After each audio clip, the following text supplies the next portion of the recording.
TV news देख रहे हैं आप, मैं हूं अंसारुल हक। इन दिनों पूर्वी चंपारण में ख़ास तौर से अगर बात करें तो आगलगी की घटनाएं काफ़ी ज़्यादा बढ़ी हुई हैं। हर रोज़ तकरीबन आगलगी की घटनाएं सुनने को मिल रही है। सैकड़ों घर जल चुके हैं और कई दर्जन जो है अग्निकांड जो है पिछले 15 दिनों की अगर बात करें तो देखने को मिला है। हम आपको बता दें कि इस वक्त हम हैं जिला अग्निशमन पदाधिकारी तृप्ति सिंह जी के कार्यालय में, और यहाँ जब हम इनसे बात करने के लिए पहुँचे तो अभी जस्ट एक सूचना आई है कि बथना एक गांव है जहाँ पे आग लगी है और वहाँ पे ये जो है तमाम अपने टीम को ड्यूटी पे तैनात किए हैं और वहाँ पे अग्निशमन की गाड़ी जो है पहुँच रही है।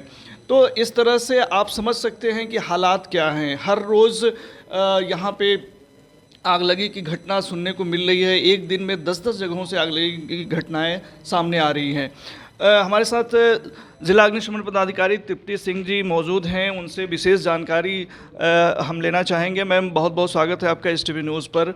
अभी हालात बहुत गंभीर मालूम पड़ते हैं, जिस तरह से आगलगी घटनाएं लगातार हो रही हैं। जिला अग्निशमन की जो टीम है उसकी किस तरह से तैयारियाँ हैं? जी, हमारी तो मतलब ये एक तरीके से कहा जाता है कि हम लोग इसको अग्नि प्रवण काल मान के चलते हैं।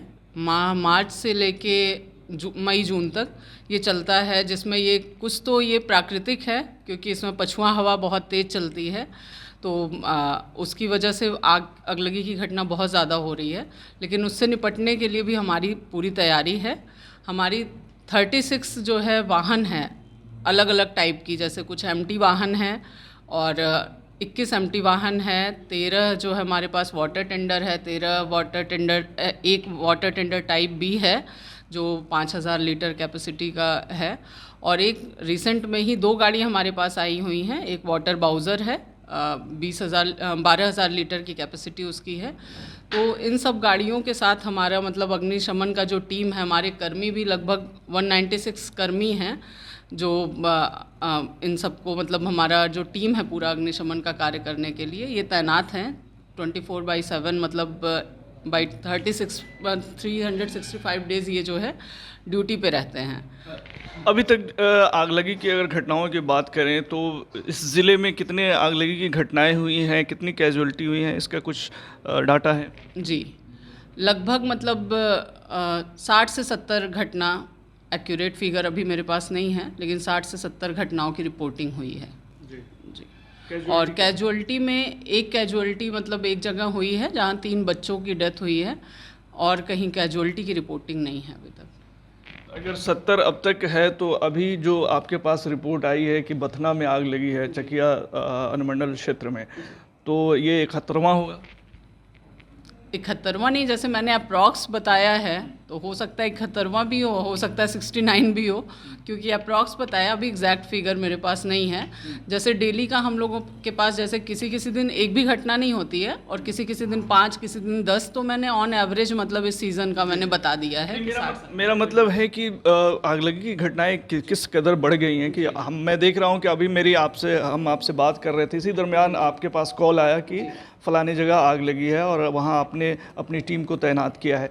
तो लोगों को क्या प्रिकॉशन मौजूदा हालात में लेने की ज़रूरत है? आप क्या समझती हैं कि लोग जो है बचाव के लिए किन तरीक़ों का इस्तेमाल कर सकते हैं? जी, बचाव के लिए ज़्यादा से 80 से 90% जो है जो घटना हो रही है ना, चूल्हे की आग से जो चिंगारी जो है मतलब खाना बनाने के बाद या तो उस मतलब अधजली आग कह सकते हैं, उसको ले जाके कहीं घूर पे, बसवारी में कहीं फेंक दिया जाता है।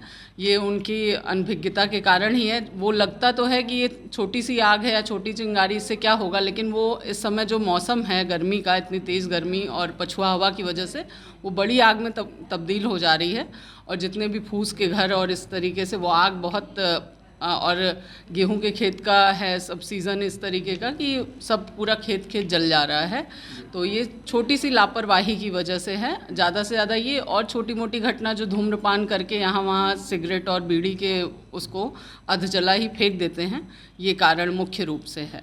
हम लोगों ने जितना रिपोर्टिंग किया उसमें कारण यही ज़्यादा से ज़्यादा, और कुछ घटनाएं जो है गैस सिलेंडर भी फटने की वजह से हो रहे हैं। जी, नॉर्मली गैस सिलेंडर फटने की घटनाएं सामने आ रही हैं या फिर जो है जहाँ पे आग लग रही है उस दरमियान जो है फटने की घटना? नहीं, ऐसा नहीं, ऐसा एक दो कभी कभी होता है कि किसी घर में मतलब सिलेंडर ब्लास्ट हो गया।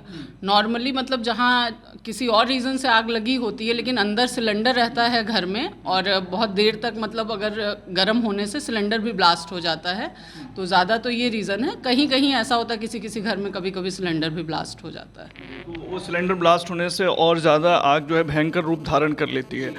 कितना चैलेंजिंग होता है जब कहीं पे आग लगती है आप लोगों के पास, जैसे अभी बतना की बात ही अगर ले ली जाए तो यहाँ पे वहाँ पे टीम को पहुँचना, लोगों को किस तरह से इन्फॉर्मेशन देना चाहिए और कैसे जो है आप लोगों के लिए कितना चैलेंजिंग होता है उस पर नियंत्रण कर पाना?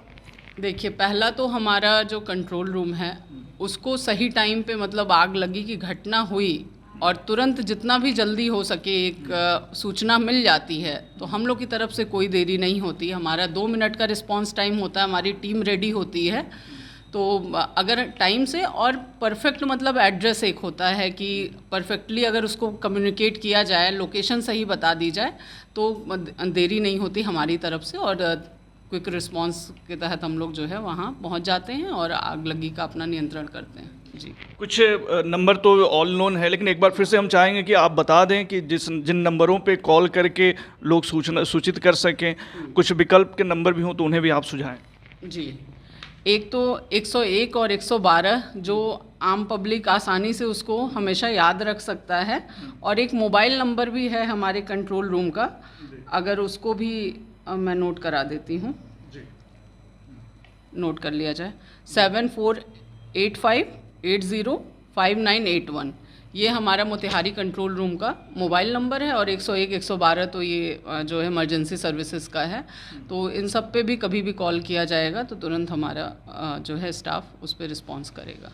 अभी कुछ महीनों से हम लोगों का जन जागरूकता को लेके एक स्पेशल ड्राइव चल रहा था, वो मुख्यालय के निर्देशानुसार हम लोगों ने हर फील्ड में, जैसे पैम्पलेट वितरण तो नॉर्मली कर रहे थे हम लोग, जगह जगह पे पैम्पलेट को चिपकाना, लोगों में भी डिस्ट्रीब्यूट करना, और जितने भी व्यावसायिक भवन से लेके जितने भी सरकारी हमारे पंचायत भवन हैं, और सभी पंचायत में एक तो हम लोगों ने अपनी पहुंच बनाई है। सभी पंचायत में हम लोगों ने अपने सरकारी जो हमारे कर्मी हैं उन सभी का नंबर शेयर किया है कि अगर इस नंबर पे आपसे बात ना हो तो हमारा जो स्टाफ उस अनुमंडल में है उस पे भी आप कॉल कर सकते हैं। तो ये जनप्रतिनिधियों के साथ बैठक करके हम लोगों ने ये सुनिश्चित कराया है। मतलब हमारी जितनी भी पंचायतें सब कवर हो गई हैं हमारे यहाँ मोतिहारी में। और इसके साथ ही हम लोग जीविका दीदी के साथ भी बैठक करके अवेयर करते हैं गांव में, और जितनी भी बिल्डिंग्स हैं सरकारी से लेके प्राइवेट, जैसे मॉल हो गया और विभिन्न प्रतिष्ठान हैं, उन जगह हम लोग रेगुलर मॉक ड्रिल हम लोगों ने मतलब एकदम विशेष अभियान की तरह हम लोग बहुत सारे मॉक ड्रिल किए हैं। उसका डेटा हम आपको बाद में शेयर कर देंगे। और एलईडी वैन के तहत हम लोगों ने प्रचार प्रसार सभी मुख्य स्थान जितने भी हमारे मोतिहारी ज़िले में लगभग 1 महीने तक लगातार एलईडी वैन से प्रचार प्रसार कराया है। हम लोगों ने बैनर होर्डिंग जगह जगह लगवाई है, और सभी जगह नुक्कड़ नाटक के माध्यम से भी हम लोगों ने जन जागरूकता फैलाई है। और हमारा विशेष मतलब एक मेरी तरफ से मैसेज की तरह ये ले लीजिए आप लोग कि सभी को बस इतना हमारी तरफ से निवेदन है कि आप लोग जो है जो भी हम लोग प्रचार प्रसार करते हैं, लेकिन कुछ लोग उसको उतना सीरियस नहीं लेते क्योंकि उनको लगता है कि इतना कुछ ज़रूरी नहीं है। जब जिसके साथ वो घटना हो जाती वो लोग सीरियस लेते हैं, अन्य लोग उसको, या पैम्पलेट होता है उठा के फेंक दिया, उसको नहीं मतलब पढ़ा भी नहीं ठीक से कि उसमें क्या क्या सावधानियाँ लिखी हुई हैं बरतने के लिए। तो यही निवेदन है आपके माध्यम से हम कहना चाहते हैं कि हमारी जो भी मोतिहारी की जनता है थोड़ा सा मतलब अवेयर रहे जो है आग को लेके, क्योंकि ये बहुत बड़ी आपदा बन जाती है। मिनट भर में भी हम लोग पहुंच के भी क्या करेंगे, हमको पहुंचने में कुछ तो वक्त लगेगा ही, क्योंकि कुछ बहुत दूर दराज गांव में होते हैं, रास्ता बहुत सुगम नहीं होता है, तो इस वजह से हमको पहुंचने में भी लेट हो जाता है। तो इससे ज़्यादा ज़रूरी कि आप लोग अपनी तरफ से सतर्क रहें। इसके लिए मुख्य रूप से जो आग लगी का कारण हमारा जो चूल्हे की राख से जो है आग लगी, उसके लिए हम लोग सूचना भी निकाले हुए हैं कि इस सीज़न में महिलाएं कम से कम सुबह के 8 बजे से पहले खाना बना लें, और रात में शाम को 6 बजे के बाद रात का खाना बनाएं, तो इससे बहुत हद तक हमें लगता है नियंत्रण हो जाएगा। अगर बीच में दोपहर के टाइम में इस तरह की आग की थोड़ी भी घटना होती है तो वो पछुआ हवा के कारण बहुत बढ़ जाती है। तो हमारा ये निवेदन है कि जनता जो है इसको लेके थोड़ा सा मतलब अवेयर रहेगी तो थोड़ा सा नियंत्रण हम लोग पा सकते हैं आगलगी की घटनाओं पे। धन्यवाद। बहुत बहुत शुक्रिया मैम तमाम जानकारी साझा करने के लिए। तो निस्संदेह बचाव सबसे बढ़िया उपाय है और इस पर सभी को ख्याल करना चाहिए।